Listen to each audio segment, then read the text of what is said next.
أهل الجنة يتساءلون، أهل الجنة يتساءلون، يسأل بعضهم بعض: اللهم لا تحرمنا الجنة ونحن نسأل. قولوا آمين. آمين. تخيلوا، تأملوا المشهد يا جماعة، والقرآن يجيب. تخيل أنهم في الجنة، نسأل الله من فضله، ويسألون بعض. الله أكبر. يقول الله جل جلاله، اسمع القرآن. لو تجي هنا شيخ.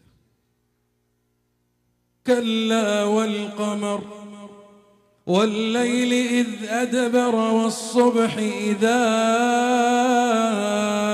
أسفر إنها لإحدى الكبر نذيرا للبشر لمن شاء منكم أن يتقدم أو يتأخر كل نفس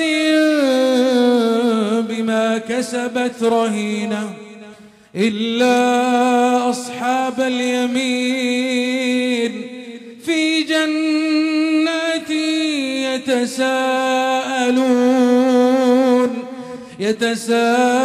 يتساءلون عن المجرمين ما سلككم في سقر. وش اللي دخلكم النار؟ أول سبب قالوا لم نك من المصلين، قالوا لم نك من المصلين. ألا يكفيك؟ القرآن يجيب.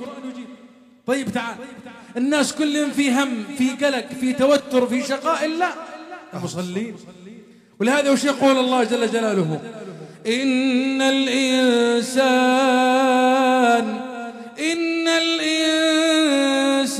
خلق هلوعا إذا مسه الشر جزوعا وإذا مسه الخير منوعا إلا المصلين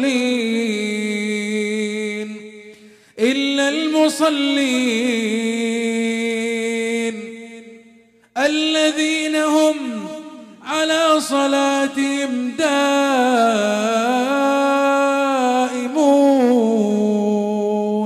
مستحيل يترك الصلاة، هو يحترم مواعيده مع الله، هو يعرف أن مواعيده في اليوم والليلة كم؟ 5. لازم تحترم مواعيدك مع الله جل جلاله. والله لو سألناك وبنسألك وشنو نعيد هذا السؤال، اللي يحب الله يرفع يده. طيب ارفع يدك وبيض الله وجهك، وسؤالي ليس تهمة لك، لكن اللي يحب الله يحترم مواعيده مع الله 5. قال العلماء: من ترك صلاة واحدة عامدا